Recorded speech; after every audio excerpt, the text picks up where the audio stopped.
speriamo. Em nome do Pai, do Filho e do Espírito Santo. Ave Maria, cheia de graça, o Senhor é convosco. Bendita sois vós entre as mulheres, e bendito o fruto do vosso ventre, Jesus. Santa Maria, Mãe de Deus, rogai por nós, pecadores, agora e na hora da nossa morte. Amém. Nossa Senhora de Fátima. Então, chegamos à sexta catequese, que tem como título A Humanidade de Cristo, imitar as atitudes de Jesus. E a primeira slide fala-nos... Olá, boa noite.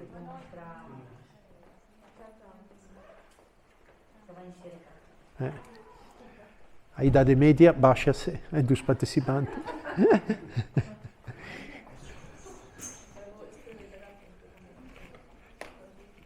E convida-nos a refletir naquilo que chama o segundo mistério principal da nossa fé. Porque é verdade que às vezes se diz que o mistério mais importante é aquele da paixão, morte e ressurreição do Senhor. Mas de fato, se Nosso Senhor padeceu, morreu, ressuscitou, é verdade também que fez isso porque primeiro encarnou. E portanto hoje fala-se um bocadinho, não no mistério da encarnação, mas sobre as características desta humanidade de Nosso Senhor Jesus Cristo. E logo vamos refletir sobre este aspecto, não? Que a natureza humana foi assumida, não absorvida. Como é que chegamos a isso? Bem, primeiro partindo daquelas que foram as heresias dos primeiros séculos na história da Igreja. E, portanto, os primeiros séculos na história da Igreja, pelo menos até o 313, quando depois Constantino decretou a liberdade de culto, pondo a fé cristã numa posição de primazia. Porém, depois deste período de perseguições, começou um bocadinho o tempo das heresias, quer dizer, a gente refletia sobre a figura de Nosso Senhor Jesus Cristo e não era fácil entender realmente aquilo que depois, devagarinho, a Igreja foi definir cada vez mais claramente sobre a natureza de Nosso Senhor, sobre a sua pessoa. Portanto, começaram algumas heresias, houve várias, mas as mais importantes se reduzem de modo particolare ao arianismo, que o que dizia? Dizia que Nosso Senhor Jesus Cristo era somente um homem, o homem mais excelso, a criatura mais amada por Deus, mas sempre criatura. Uma espécie de Superman era por eles, Nosso Senhor.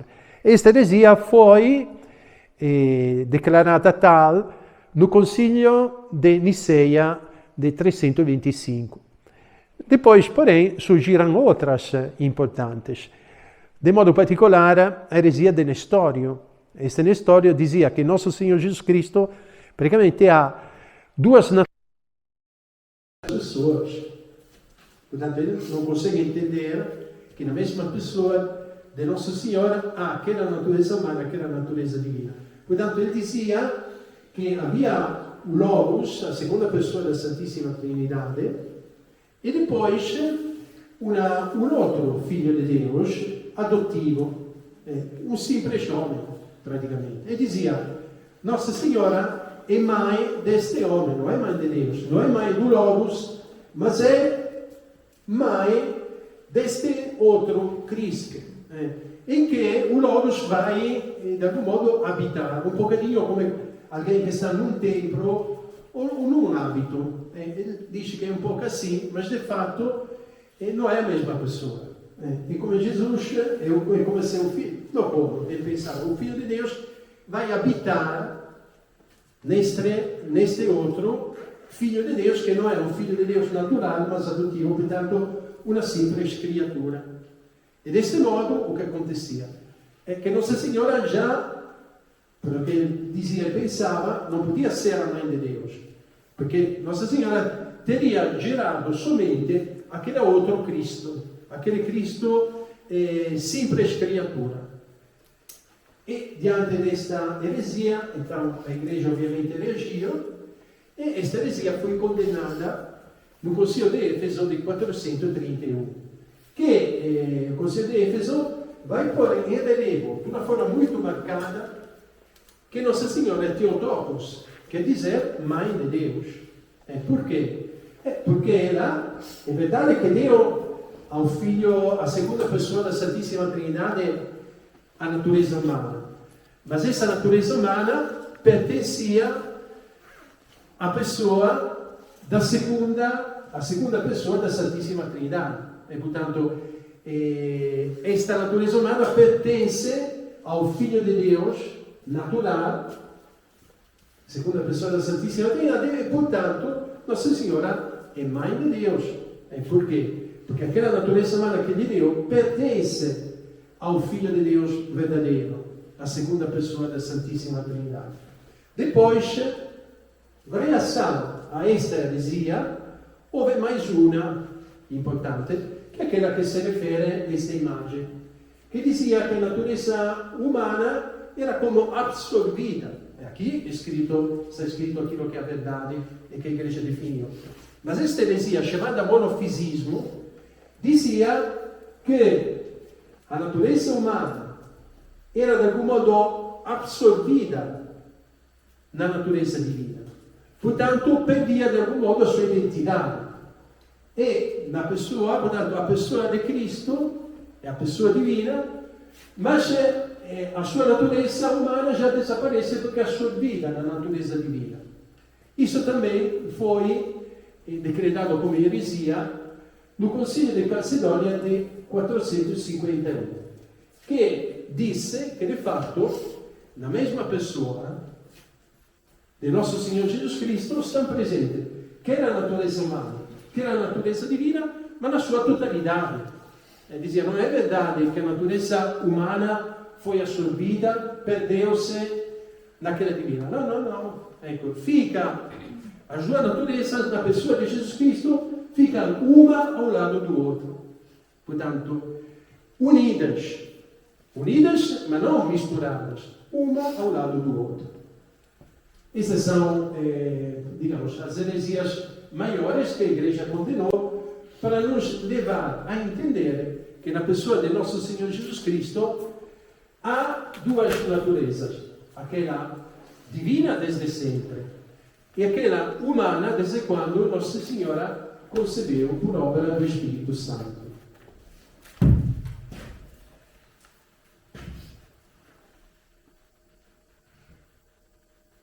Portanto, em tudo semelhante a nós, exceto que tra o pecado, dizemos sempre, não? Claro, ele veio para nos libertar destas manchas do pecado. Portanto, não teria sido conveniente se Nosso Senhor Jesus Cristo tivesse assumido uma natureza manchada pelo pecado. Porque o pecado não repara nada. Jesus veio para reparar, redimir. Onde há pecado não há redenção. E mais acrescentar pecado, mal ao mal. E nem por nada Nosso Senhor Jesus Cristo, mesmo para não ter também a nível humano nada a ver com o pecado que fez, encarnou no seio daquela que é imaculada. Nossa Senhora, concebida sem pecado original, era o templo de Deus mais apto para receber no seu seio, então, o Filho de Deus. Portanto, trata-se de uma humanidade santíssima. Não há pecado, é perfeita em todos os seus aspectos. E tinha de ser assim, porque, de fato, é a santidade que salva, a santidade que repara, que redime. Como dizia o Padre Pio, e não são os criminosos que reparam, são aqueles que têm uma vida santa. E Nosso Senhor Jesus Cristo era a personificação da santidade. Esta é Santa Teresa d'Ávila que diz, eu vejo claramente que para contentar a Deus e para Ele nos fazer grandes mercês, Deus quer que seja por mãos desta humanidade sacratíssima. na qual Sua Majestade disse que se deleita. Muitas vezes eu tenho visto por experiência e tenho dito ao Senhor, tenho visto claramente que por esta porta temos de entrar. Se queremos que a Soberana Majestade nos mostre grandes segredos. Portanto, Santa Teresa de Ávila coglie, come si può dire, entende o valore straordinario che tem esta humanidade sacratíssima de Jesus. Até porque provavelmente era uma grande mística e, portanto, muitas coisas tem aprendido com esta vida mística que tinha. Mas, aliás, de algum modo, é óbvio que todas as graças passem pela humanidade sacratíssima, porque é aquela que mereceu a nossa redenção, é aquela que padeceu, que sofreu, portanto, que morreu per Jesus, sofreu na sua humanidade ao longo da paixão. Portanto, o que acontece, como dizia, como se diz muitas vezes, que esta humanidade sacratíssima sofreu a paixão, morte e ressurreição. E na Eucaristia, o que acontece é que praticamente é oferecido a todo momento o sacrifício do corpo do Senhor. E, portanto, o Pai Celeste tem a todo momento a visão deste sangue humano do Filho de Deus derramado pela salvação de todo mundo. E o Pai Celeste comove-se a ver continuamente este sacrifício, tem sempre diante dos seus olhos este sacrifício. E, portanto, comove-se e, em virtude desta humanidade, concede as graças. Por quê? Porque o Senhor, a nossa redenção, pagou por ver a sua sacratíssima humanidade, sofreu realmente todo tipo de suplício e, portanto, merece. O fato de ter sofrido faz merecer. Verdadeiro homem. Jesus é verdadeiro homem, verdadeiro Deus. Hoje vamos ver mais o lado da humanidade. E tantas vezes nós talvez poderíamos perguntar, mas como era fisicamente nosso Senhor Jesus Cristo? Não? Por exemplo, aqui temos esta imagem deste ator que de fato exprime bastante, não? A sacralidade da pessoa de nosso Senhor Jesus Cristo. Por exemplo, a gente poderia pensar como eram os olhos de nosso Senhor. Os evangelhos que dizem a este respeito. Como era nosso Senhor? Do lado físico. Era alto, baixo? De qual cor tinha os olhos? 1,84 m. Parabéns. Sim. Mas não é nos evangelhos que se diz isso. Porém, digamos, se a gente vai medir o sudário, analisar o sudário pelo menos diz isto, que Nosso Senhor, aquele homem que foi envolvido no sudário, tinha uma altura de cerca 1,83 m, por exemplo.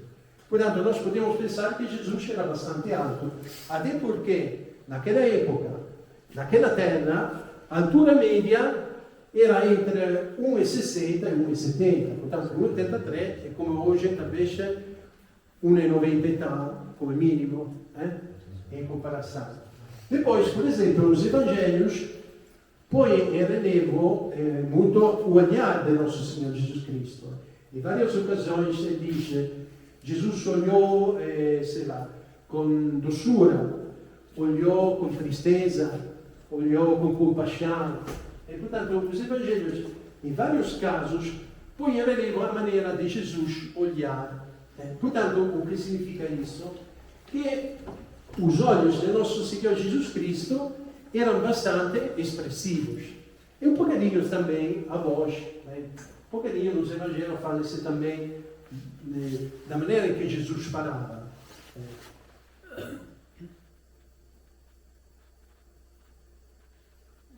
Por exemplo, sim, há uma questão. É verdade, qual é o motivo para que nós não sabemos muito sobre a figura de nosso Senhor Jesus Cristo? Porque não é importante. Não é importante para a nossa salvação. che Gesù fosse alto 1,80, 1,90, 1,50, a nós não interessa muito, porque aquilo que nos salvou foi o seu amor, foi aquilo que ele fez. Portanto, nos evangelhos fala-se daquilo que é importante para a nossa redenção, para nós sabermos como temos de fazer para adquirir a salvação que ele ganhou para nós. Mas depois que fosse alto, baixo, gordo ou magro, não é que nos interessa, não?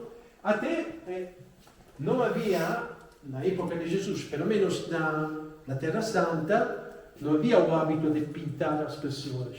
Por quê? Porque era considerado pelos hebreus uma espécie de idolatria, ou mesmo idolatria. Portanto, não havia o hábito de pintar as pessoas ou fazer esculturas. Diferente se tivesse nascido numa cultura grega ou latina, que pelo contrário tinha esta cultura de pintar, de fazer esculturas. E de fato, no fim do primeiro século, naquele mundo latino e grego, começaram-se a fazer imagem de Nosso Senhor. Mas não era a imagem verdadeira, porque ninguém conhecia então o rosto de Nosso Senhor Jesus Cristo, porque nunca tinha sido pintado, mas tinha mais um valor simbólico. Por exemplo, pintar Nosso Senhor como bom pastor, estas coisas, ou coisa deste gênero, era sempre para exprimir algo sobre a sua pessoa, mas não era como realmente, fisicamente, o Senhor podia ser.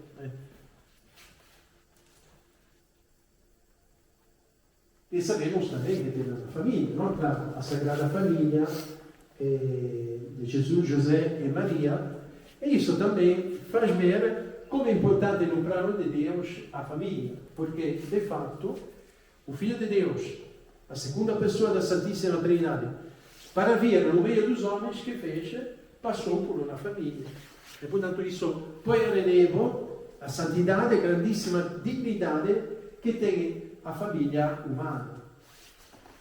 E depois sabemos que teve José come pai adotivo, foi o verdadeiro pai. Sabemos que a nível legal era pai adotivo, mas a nível legal tinha os mesmos direitos do pai natural, do pai biológico. E sabemos que José foi extraordinário em relação a Jesus, tomou conta dele, ajudou alimentou, fez-o crescer, protegeu. Pensemos quando vão fugir, por exemplo, no Egito, para se libertar de Herodes.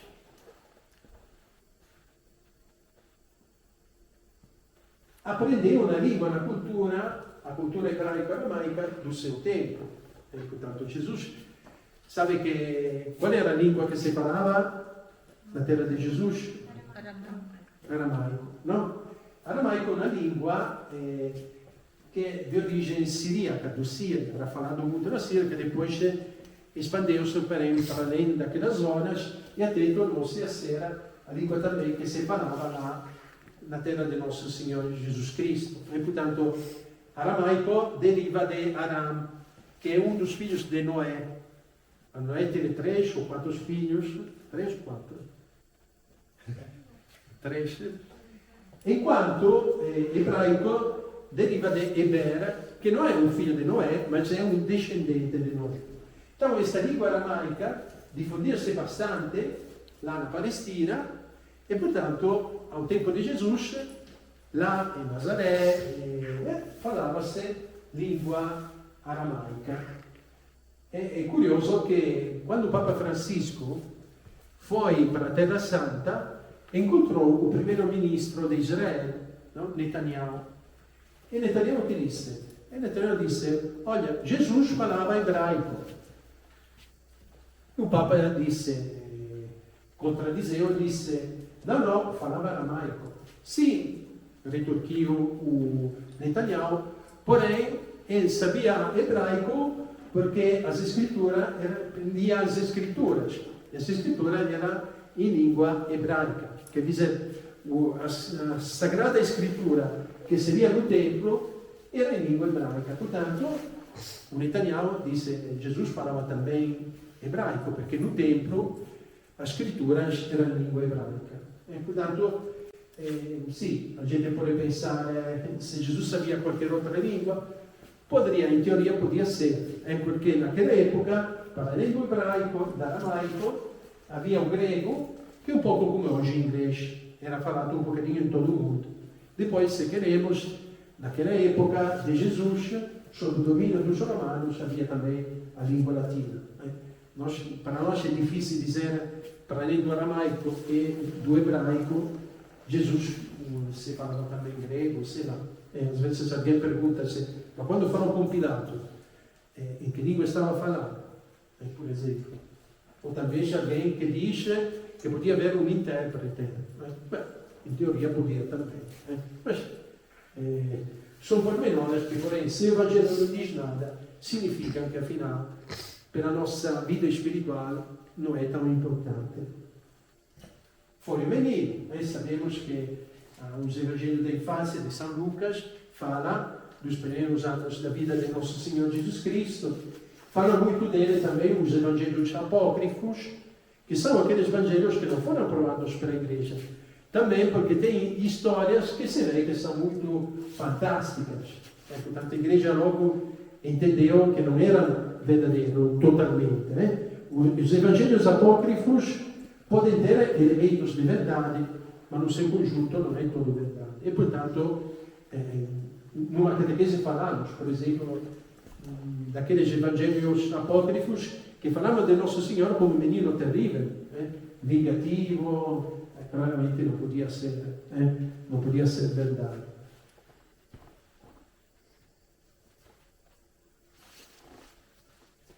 Sabemos que Jesus experimentou o medo, a tristeza, a dor.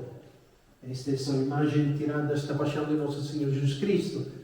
Este é o momento da agonia no Alto das Oliveiras, onde Jesus sente sobre si o peso de todo o pecado do mundo. É um pouco como dissemos no retiro, de fato era um peso incrível. Santa Caterina da Bologna dizia, a Santa Caterina da Bologna, Nosso Senhor disse que se a divindade não tivesse suportado a humanidade, não teria podido aguentar tudo aquilo que aguentou. Porque imaginem, sentir toda a amargura do pecado de todo mundo.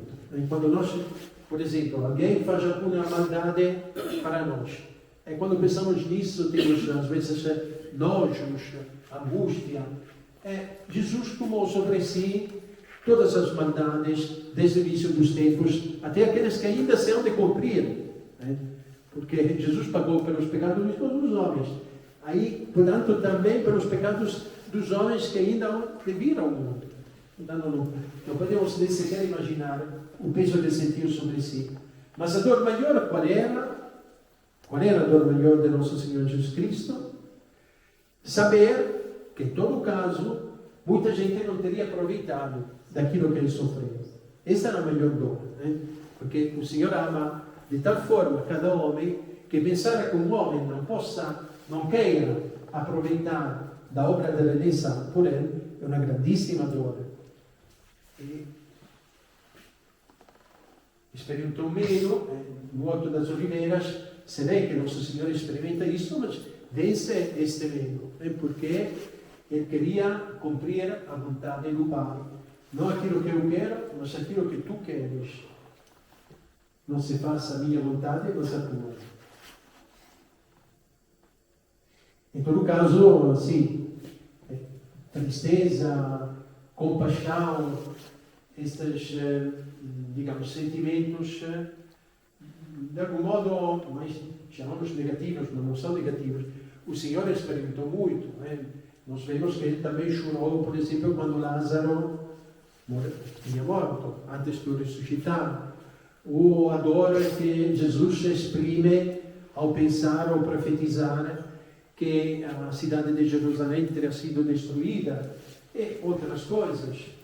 Portanto, há na sua vida também alegrias. Sabemos que Jesus participou, por exemplo, nas bodas de Caná, em momentos felizes da vida humana. Também compartilha, por exemplo, a alegria que os apóstolos têm quando foram pregar o reino de Deus e diziam, até os demônios se submetiam a nós. Mas Jesus, porém, E ele responde que deve ser alegre, não por isso, mas porque os seus nomes estão escritos lá no céu. Sabemos que Jesus trabalhou como carpinteiro, sob guia de São José, e como era na sua interioridade, no seu coração, na sua alma. Antes de mais, há uma plena realidade em Jesus da alma humana. A alma humana tem estas duas potências, que são a inteligência e a vontade, que estão na alma do homem. Isso nele são particularmente vivos.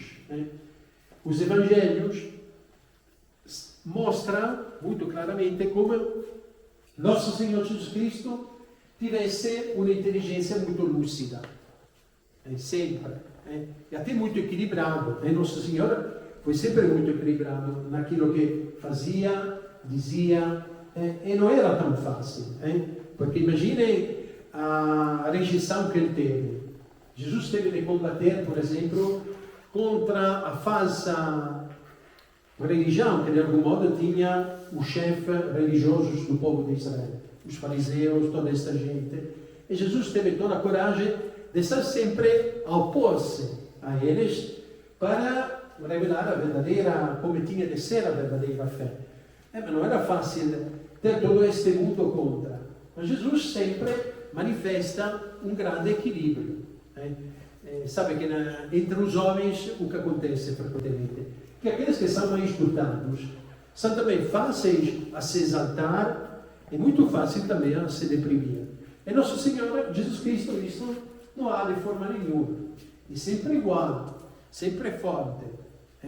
Não há nada que vai pôr em crise, levá-lo a perder a sua sinceridade ou, sei lá, a ter medo de dizer as verdades. Não. Ecco, há um equilíbrio extraordinário. Portanto, devido à sua lucidez de pensamento e à sua vontade firme. Portanto, penso que a inteligência de Nosso Senhor, por exemplo, a sua sabedoria, que tem a ver com a inteligência, por exemplo, quando ele responde aquelas perguntas que são verdadeiras armadilhas com que os fariseus vão à procura de um pretexto para que ele possa ser julgado e condenado. Portanto, Nosso Senhor dá sempre respostas que ele ficam sem saber o que responder. Por exemplo, é justo pagar o tributo a César? Por exemplo, se ele dizia, sim, é justo, todo o povo teria dito, então este é amigo dos romanos. Se dizia, não é justo, podia ser acusado diante dos romanos como alguém que diz que não se deve pagar os impostos. Enquanto ele o que disse, dai a César o que é de César e a Deus o que é de Deus. Ele diz a cada Deus tem os seus direitos, ele é principal, os direitos de Deus, depois, porém, também a autoridade humana tem os seus direitos. Mas não é só isso, Várias vezes ele dá sempre a resposta mais sabedora. E a vontade é, sem dúvida, uma vontade firme, porque, digamos que a vontade, a sua vontade é sempre ligada à missão que ele tem. Ele tem uma missão que lhe confia um Pai Celeste, e não há coisa nenhuma que vai desviá-lo do realizar aquela missão. Antes chama como Satanás até o seu grande amigo Pedro, que quer dissuadi-lo de passar pelo caminho da cruz. Não. Jesus não quer um caminho mais fácil. Sabe que o caminho justo é este e vai percorrê-lo sem olhar para ninguém. No fundo, se ele tivesse querido, poderia muito bem não ter morrido na cruz. Se ele tivesse sido menos sincero ou menos irrepreensível, também em falar com os chefes religiosos, provavelmente não teria sido condenado à morte da cruz. Mas ele não olhava, ele olhava a verdade, ele olhava ao projeto do Pai, ele foi obediente até a morte de cruz. Portanto, o verdadeiro corpo, já dissemos, que, por exemplo, o sudário revela que ele era bastante alto e assim, tem um corpo realmente saudável, porque os evangelhos nos mostram como foi submetido a grandes canseiras, mas aguentava tudo muito bem. Por exemplo, ele caminhou muitíssimo para ir a pregar, montes, planícies, caminhos tortuosos, caminhos meio destruídos, não fácil para praticar, mas ele andava, sob um sol muito quente, porque lá na Palestina, percorria quilômetros e quilômetros, até conheceu a fome. Por exemplo, o demônio vai tentá-lo com a falta de comida, não? Depois de 40 dias que Jesus jejuava, o demônio disse de transformar as pedras em pão, mas o Senhor não fez isso. Não só de pão vive o homem. Vê que diante das tentações de não seguir o caminho que tinha de seguir, portanto fugir da cruz, o Senhor responde sempre pela Sagrada Escritura. A Sagrada Escritura é o ponto de referência fixo dele. Ele sabe e conhece perfeitamente a Escritura.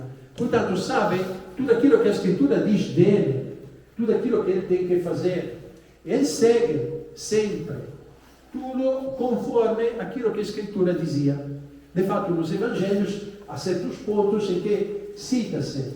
Jesus disse isso porque no livro de Isaías está escrito que o servo de Deus, o Cordeiro de Deus, tinha de fazer isso, aquilo. Cioè, há sempre, os Evangelhos põem a relevo come Jesus cumpre perfeitamente aquilo que no Antigo Testamento se dizia acerca dele, acerca daquilo que ele teria de ter feito.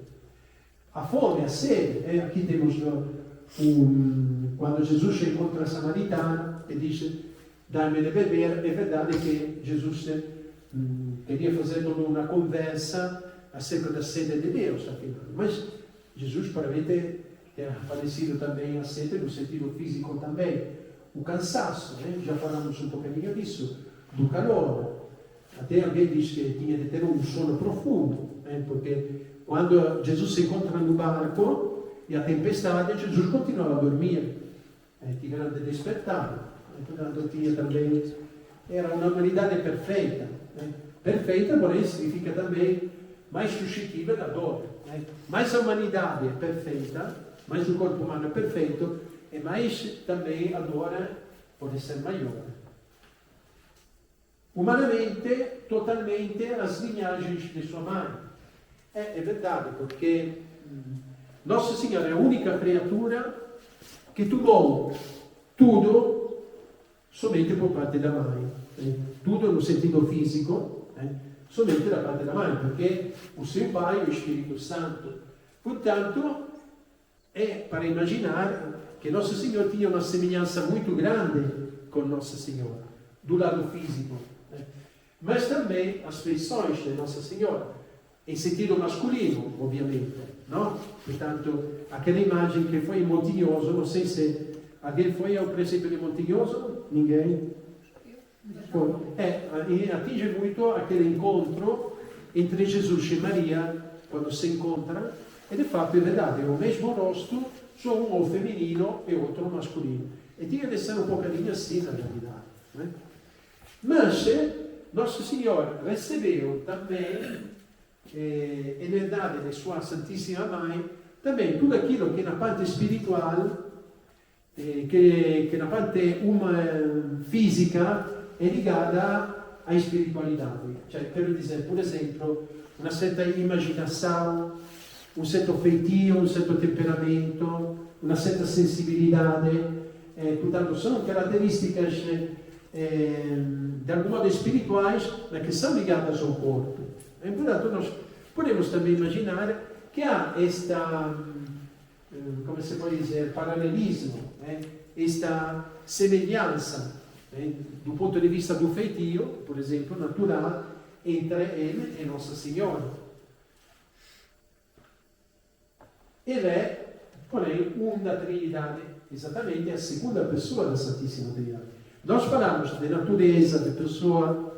Sabe qual é a diferença em termos genéricos? O que é a natureza? O que é a pessoa? Portanto, em termos mais simples, nós dizemos que a palavra natureza diz respeito àquilo que uma coisa é. E quando nós dissemos o que é isso, praticamente estamos a perguntar-nos sobre a natureza da coisa. Quando, pelo contrário, falamos da pessoa, dizemos quem é, por exemplo, Edmilson, quem é este homem? É Edmilson. E, portanto, a pessoa responde à pergunta quem é, o que é Edmilson, e te é um homem. Portanto, a natureza responde à pergunta sobre aquilo que uma coisa é, ou uma pessoa é. Portanto, neste caso, a pessoa é Edmilson, a natureza de Edmilson, o que é Edmilson é um homem. Não sei se é claro isso. Portanto, com Nosso Senhor, nós dizemos quem é Nosso Senhor? Nosso Senhor é o sujeito, é a segunda pessoa da Santíssima Trindade. O que é, quer dizer qual é a sua natureza, quando nós falamos o que é Nosso Senhor, é homem e Deus ao mesmo tempo. Quer dizer, tem uma natureza divina e uma natureza umana ao mesmo tempo. Portanto, é pouco esta, semplicemente, a diferença que há quando nós falamos de natureza e de pessoa. Portanto, Cristo é a segunda pessoa da Santíssima Trindade. As particolaridades individuais do corpo de Cristo exprimem a pessoa divina do Filho de Deus. Este fez seus traços do seu corpo humano, de tal modo que, pintados numa imagem sagrada, podem ser venerados porque o crente que venera a sua imagem, venera nela a pessoa representada. E, portanto, a questão das imagens não foi só que dizia respeito somente aos hebreus, também entre os cristãos suscitou perplexidades, discussões, contendas, até o ponto que foi preciso mais um concílio, sempre em Niceia, em 787, que dizia que de fato se pode pintar imagem de Nosso Senhor, dos santos, por esta razão, é que afinal, não é que estava, que é como na antiguidade, que portanto a gente trocava, sei lá, um pedaço de madeira com uma divindade, um pedaço de madeira que talvez representava uma ave do céu, esta é uma divindade, não, é um pedaço de madeira. Porém, naquela época, digamos, podia acontecer isso, porque a gente não estava, digamos, bastante preparado. Mas a Igreja, então, quis pôr em ressalto e relevo essa verdade. Se pode venerar as imagens, por quê? Porque quando eu venero uma imagem, sei lá, esta pintura, ou este crucifixo, ou uma imagem de Nossa Senhora, é claro que eu não acredito que aquele pedaço de madeira é Nossa Senhora. Sei que aquele pedaço de madeira que tem a forma bonita da figura de Nossa Senhora é algo que representa a verdadeira Nossa Senhora, mas que não está ali naquele pedaço de madeira. Serve para me lembrar dela e, portanto, ajuda a minha devoção. É porque somos homens de carne e osso e, portanto, nós, também para alimentar o amor, afeto para alguém, temos de pensá-lo, de tê-lo representado. E, portanto, é justo que haja imagem de Nossa Senhora. Porque quando olho a imagem de Nossa Senhora, penso a verdadeira Nossa Senhora. É um pouco come quando a gente tem uma fotografia de uma pessoa querida, é claro que não pensa que a pessoa querida é aquele pedaço de carta da fotografia. Mas aquele pedaço de carta da fotografia ajuda a recordar a pessoa representada e, portanto, ajuda a alimentar o afeto para com ela. As imagens são importantes. A imagem de Cristo, de Nossa Senhora, dos santos. A veneração alimenta-se também nisso. Verdadeiro conhecimento humano é Nossa Senhora. Portanto, o conhecimento de Jesus é humano, não podia por si mesmo ser ilimitado. E se diz que o Filho de Deus, fazendo-se homem, aceitou de crescer em sabedoria, estatura e graça. Estatura talvez seja mais fácil de entender. Era menino e cresceu. Qual quando falamos de sabedoria de graça, a gente poderia dizer, ma como? É a sabedoria, é a fonte de toda a sabedoria, é a sabedoria personificada, é a mesma graça de Deus. Porque o que é a graça de Deus? É uma participação da vida divina. Ma Cristo é a vida divina, portanto, como é que pode crescer? É infinito na sabedoria, é infinito na graça. Os teólogos dizem que, de fato, cresceu nas manifestações aos olhos dos homens da sabedoria e da graça. Quer dizer, fazia obras que manifestavam cada vez mais a sua sabedoria e a sua graça. Era nesse sentido. E, portanto, não é que a sabedoria em si era infinita, né? Mas as obras que ele fazia manifestavam cada vez mais essa sabedoria. Quando ele curava, sei lá, ressuscitava os mortos, era uma manifestação de sabedoria, de graça, mas aos olhos dos homens parecia algo, quer dizer, tinha antes uma ideia da sabedoria de Cristo, de um certo tipo, depois vendo este milagre, tomavam consciência que o Senhor tinha realmente uma sabedoria maior daquilo que imaginavam. Portanto, é nesse sentido, no sentido que se manifesta diante dos homens cada vez mais fortemente, quer a sabedoria, quer a graça. Não sei se entende aquilo que queremos dizer. Jesus teve também de se informar sobre o que na condição humana se deve aprender em modo experimental. Por exemplo, isso é a coisa mais fácil de entender, a arte do carpinteiro. Jesus aprendeu, porque foi José que lhe ensinou a fazer isso. Aquilo que normalmente se aprende em modo experimental, quer dizer, praticando, este tipo de conhecimento que Jesus aprendeu. A natureza humana do Filho de Deus, não por si mesma, mas se uniam com o Verbo, conhecia e manifestava em si tudo o que é próprio de Deus. Portanto, sendo Jesus sempre unido ao Pai Celeste, na sua pessoa com o Pai Celeste, e sendo unido com, sendo Ele, estamos enganados, sendo Ele o Verbo de Deus, portanto, sendo Deus, conhecia tudo aquilo que é próprio de Deus. Portanto, se diz que ele, por exemplo, tinha ciência beata, que é aquela ciência que vem do fato de ver a todo momento Deus, de estar a todo momento em contato com a divindade. Portanto, Jesus tinha esta ciência, a maior ciência, mas depois também tinha aquele tipo de ciência adquirida, que é pela qual, digamos, Jesus, também como homem, recebia certas iluminações de Deus que lhe permitiam de conhecer coisas que humanamente a gente não conhece. Por exemplo, os pensamentos segredos do coração do homem. E os evangelhos falam-nos, a um certo momento, de Jesus que sabia aquilo que há no coração dos homens. A um certo momento, há pessoas que acabam para acreditar nele porque fazia milagres, mas Jesus não confiava neles, porque ele sabia o que se passava no coração de cada um deles. Portanto, entendia o quê? Que a fé deles era muito superficial.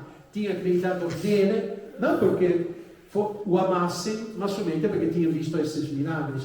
Mas, em todo caso, aquele passo do Evangelho vai nos mostrar que Jesus realmente conhecia o que há no coração das pessoas. Portanto, este dom extraordinário que Deus continua a dar, por exemplo, a certos santos. São João Bosco, por exemplo, tinha este dom de ler os corações. O Padre Pio.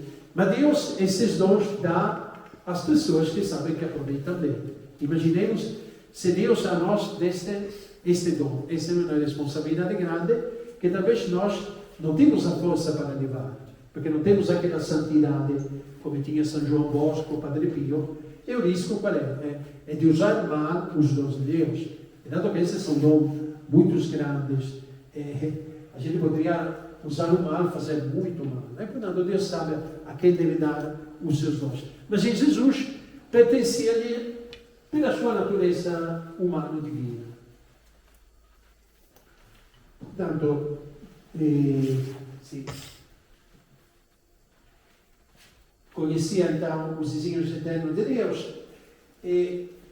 o che reconhece de ignorar, declara todo ponto de não ter a missão de revelar. Quer dizer, quando Jesus diz que certas coisas não sabe, na realidade é uma maneira de dizer que não tem a missão de revelar.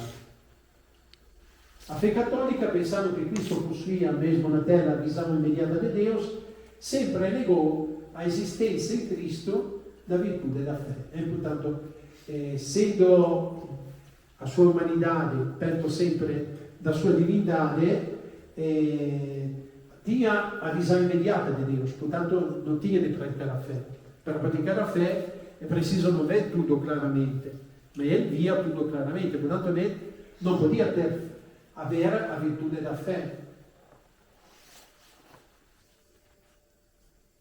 E era infallibile, perché admitir o erro nele seria admitir o verbo, a única pessoa existente em Cristo. Portanto, Cristo não podia enganar-se, julgar mal, dizer verdades que não são verdades. Não. Ele é sempre, diz sempre a verdade. A verdade atinge. Né? Amor com o coração humano, amor realmente, sim, com todo o sentimento, assim podemos dizer, mas não é só o sentimental, no sentido que faz. Né? Nós, às vezes, temos bons sentimentos, mas depois, porém, nem sempre este bom sentimento segue a ação. Com Nosso Senhor, não. É sempre fazer o bem. Também tudo aquilo que ele dizia era sempre para puxar a ação. Não eram elucubrações abstratas que, de fato, não tinham sentido nenhum. Não. Era sempre muito concreto. E, portanto, sempre tinha o desejo de fazer a vontade do Pai e salvar as almas. De fato, vão juntos as coisas, porque o desejo do Pai é a salvação das almas. E, portanto, não há contradição entre as duas coisas. São muito bem coordenadas. Portanto, Jesus obedece ao Pai até entregar-se à morte da cruz pela salvação das almas. E nada e ninguém pode desviá-lo desta missão. Jesus foi sempre íntegro. O manso e humilde de coração, é verdade, não? Como diz o Evangelho, e isso é extraordinário, né? Porque Jesus, com o poder que tinha, e sendo Deus, e tendo todos os poderes deste mundo, porém, foi manso como o cordeiro. Deixou-se levar a cruz, realmente, como o manso cordeiro é levado para o matadouro. E manso e respeita a liberdade das pessoas. Sempre bate às portas dos corações e espera. É verdade que não pode ser assim. Por quê? É porque Jesus quer o amor das pessoas. Por quê? Porque afinal aquilo que salva, aquilo que será a nossa alegria no céu também, é amar a Deus. Quer dizer, nós não podemos separar o paraíso, a vida eterna, do amor ao Senhor. No céu não pode ir alguém que não ama nosso Senhor, porque não seria contente. A alegria que se experimenta no paraíso não é, como dizem, sei lá, testemunha de Jeová, os muçulmanos, em ter muitas mulheres, ou ter um jardim com todo tipo de fruto e de animal. Não é isso a alegria. A alegria é possuir a mesma vida de Deus. É isso. Mas possuir a mesma vida de Deus significa possuir o seu amor. E possuir o seu amor se pode possuir somente se a gente ama. E quer dizer, se eu não amo a Cristo e fosse no paraíso, não sou feliz. Porque a felicidade depende do fato que eu amo ao Senhor. É isso que dá felicidade. E lá no céu isso será a um nível infinito. Portanto, já neste mundo, as pessoas mais felizes são aqueles que amam a Deus, que de algum modo antegostam aquela que será a sua alegria por toda a eternidade. Nós, nesta vida, temos de crescer cada vez mais no amor do Senhor. Porque lá no céu, o que é que faremos? Será amar o Senhor por toda a eternidade. E, portanto, é agora que temos de aprender isso. Também porque, se não demos o nosso livre consentimento, lá não podemos entrar. Seria uma contradição. Capaz também de Sant'Anai, não? Nós sabemos como ele expulsou lá do templo os vendedores, mas é santa raiva. Por quê? Porque quer sacudir aquelas pessoas que tinham feito da casa de Deus uma casa de ladrões. E, portanto, é sempre a caridade. Jesus, em tudo aquilo que faz, é sempre em vista da salvação das almas. E, portanto, não é que ele era um desequilibrado, pelo contrário, ele tinha sempre um grandissimo equilíbrio que mostrava bem naquela ocasião. Já dissemos, não foi um simples sentimento, contentando-se só de palavras. Aí se diz que Jesus falava com autoridade. De onde vem a autoridade? Da coerência. Jesus foi sempre perfeitamente coerente. É por isso que era autorável. E até os seus inimigos admitem nele esta coerência. Quando dizem, por exemplo, nós sabemos que tu és sincero, não tem medo de ninguém, não faz preferência de pessoas. Portanto, dizem isso sempre com falsidade, mas admitem esta verdade. Portanto, também os seus inimigos mais acérrimos, de algum modo, tinham um certo respeito por ele, mesmo porque era uma pessoa íntegra. Portanto, o seu falar é sempre acompanhado pela coerência. E, portanto, o faz. Jesus é sempre, também quando fala, é sempre para empurrar para a ação. O amor dele era um contínuo agir. De fato, sim. Jesus estava atento a toda a realidade que o rodeava. Sempre. Não era aquele místico que às vezes dá em certas religiões que se separa do mundo no sentido que quase se esquece. Tem o misticismo que depois, porém, não tem olhos para o mundo que rodeia. Não. Com Nosso Senhor é todo o contrário.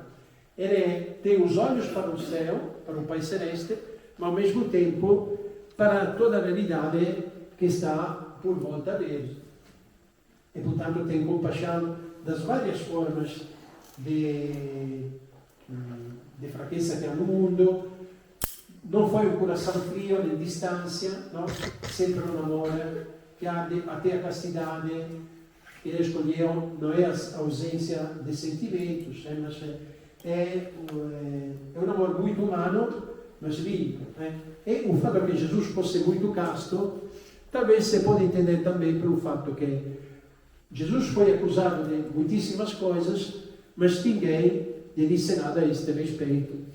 Ninguém o acusou de ser imoral ou de ter atitudes com outro sexo de uma forma não correta. Não há este tipo de denúncia dele. Também quando ele defende aquela mulher adúltera, os hebreus não dizem nada. Quando ele diz que é sem pecado, lança a primeira pedra, vão-se embora. Mas em todo aquele episódio ninguém faz referência, sei lá, ao fato que ele gostasse daquela mulher. Não há isso, porque evidentemente a pureza de Nosso Senhor, a sua integridade era tão grande, tão evidente, que nem os piores inimigos se atreviam a acusá-lo de uma calúnia deste tipo. Portanto, a maturidade afetiva, a capacidade de dar e receber amor. E Jesus deu todo o amor do seu ser, mas também queria receber.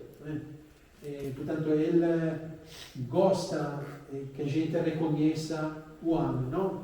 Quando a mulher que vai ungir os seus pés com óleo de grande valor, e o dono da casa, pelo contrário, não sei o que diz, e Jesus vai dizer, esta mulher fez isto, enxugou-me os pés com os seus cabelos, e tu não tens feito nada de tudo isso. Quer dizer, o Senhor quer suscitar a resposta de amor ao seu infinito amor, mas sempre porque quer o interesse do homem, quer o bem do homem. E o bem do homem, afinal, é amar o Senhor.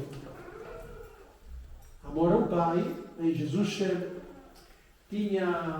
estava no meio do povo, mas também precisava, entre aspas, de ter momentos a só com o Pai Celeste. De algum modo era ali que ele podia ser completamente a si próprio. E Jesus tem esta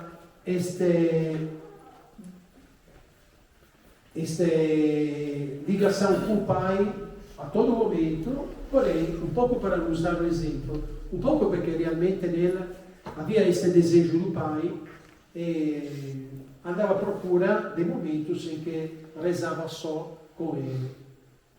Afetos familiares, já dissemos, amizades espirituais, por exemplo, com os apóstolos.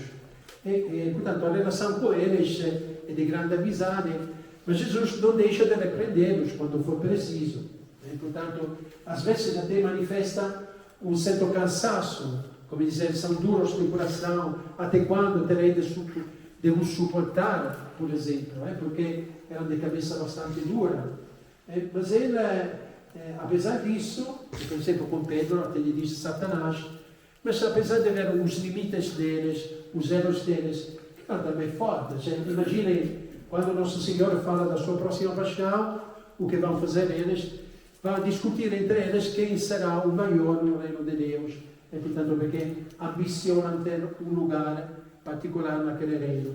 Não têm entendido nada daquilo que é o reino de Deus, mas afinal também aqui manifestam uma certa, digamos, como se pode dizer, indelicadeza, insensibilidade. O Senhor fala que está para ir a padecer e morrer, eles ambicionam. Mas isso não impede que o Senhor lhe confie depois a igreja, a missão de ser os fundamentos da igreja. A missão grandíssima. Portanto, tem estas amizades.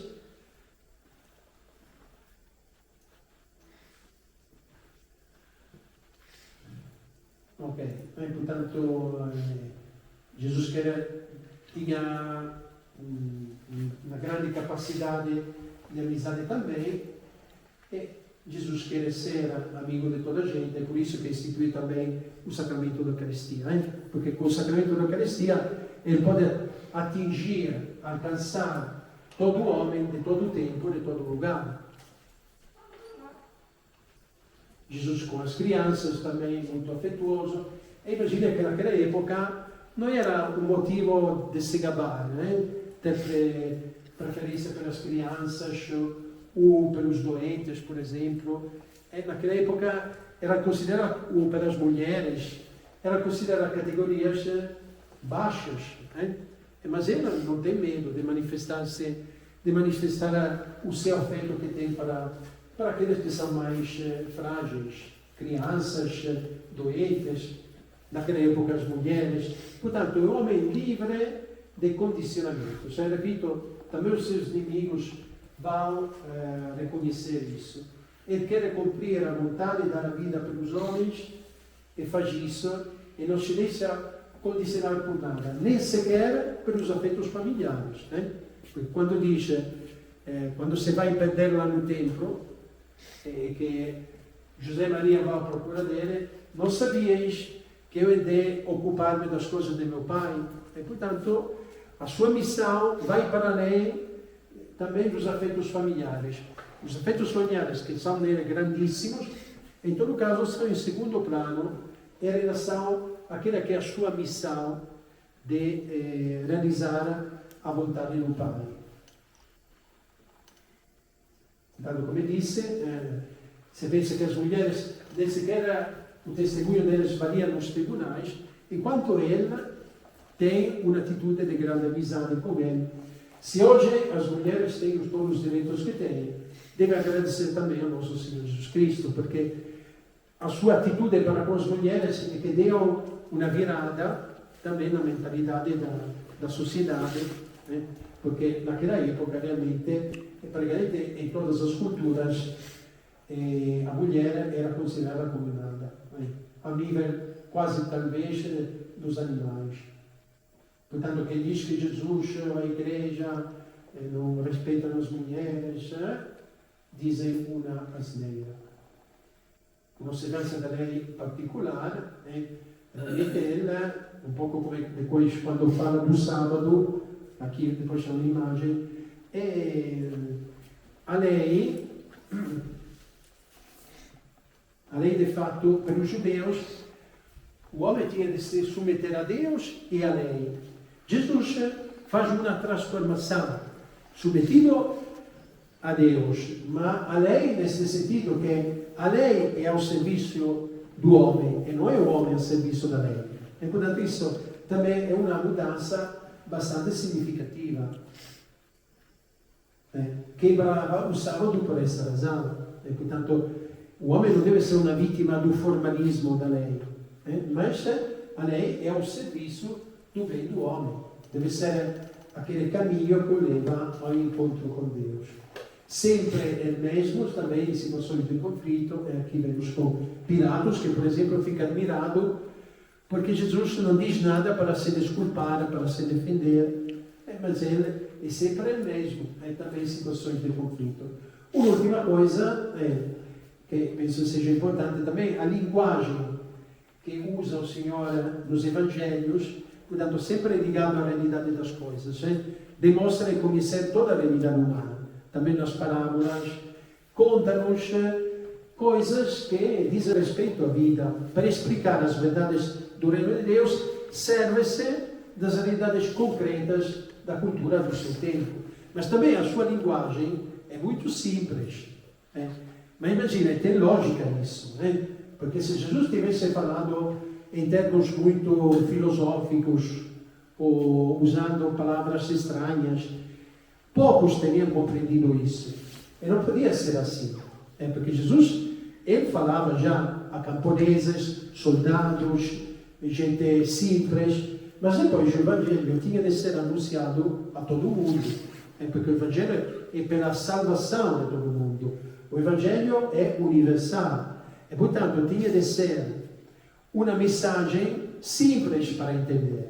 De modo que podia entender aquele que vive na selva da África, aquele que vivia na China rural, ou aquele que vivia, sei lá, em New York, em Lisboa. Os homens de todo tipo e de toda a classe, camada social, tinha de entender.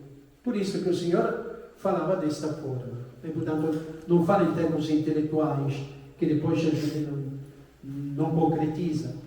Era um homem realmente com o coração no céu, mas também com os pés na terra. E todos aqueles que, os santos, eram sempre pessoas como eles.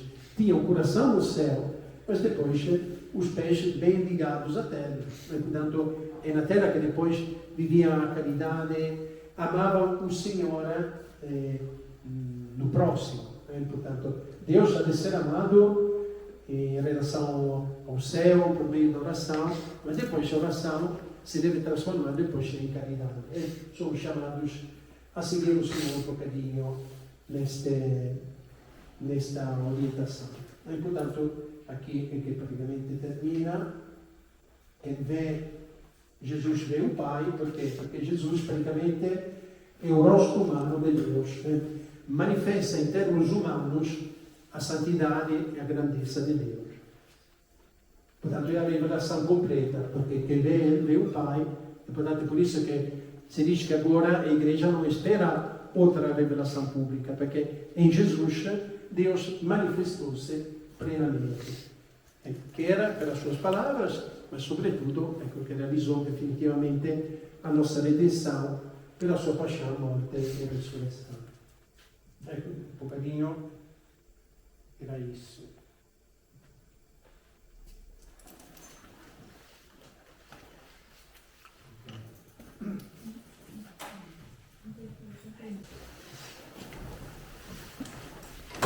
O Senhor esteja convosco.